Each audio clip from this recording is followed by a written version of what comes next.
2016, the Supreme Court made a decision that GAY marriage would be legal um, across the country, right?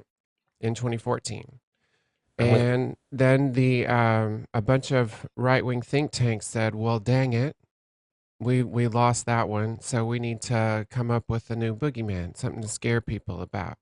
So, because now marriage is destroyed, right? Is marriage destroyed now?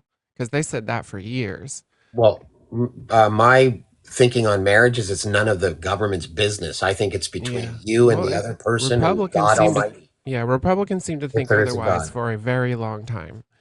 Until they lost that and they were like, well, shoot. And so they said, all right, well, we got to come up with something else. So like the Eagle Forum, Alliance Defending Freedom, Heritage Foundation, Family Policy Alliance, American Principles Project, yada, yada, yada, like a dozen or more of them got together and they put their heads together and said, okay, we got to figure out a new boogeyman.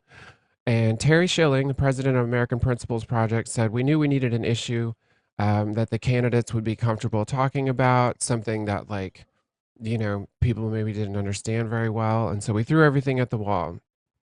And what stuck was the issue of trans identities.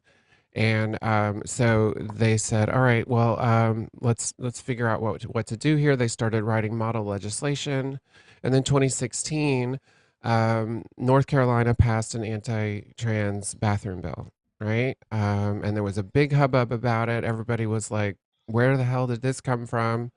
Bruce Springsteen said he wouldn't play shows there. He canceled a concert. The NCAA pulled out a tournament from North Carolina. They lost billions of dollars.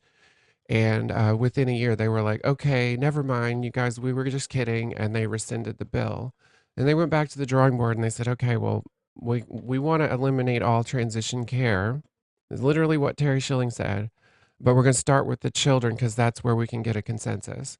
And so then they started looking specifically to healthcare for trans minors, as well as bathrooms in schools, because they figured that they if they raised the specter of girls being predated on, that it would be easier to pull at the heartstrings of people, give them some red meat, and give them a reason to go vote against Democrats who were not talking about trans people at all. Like they literally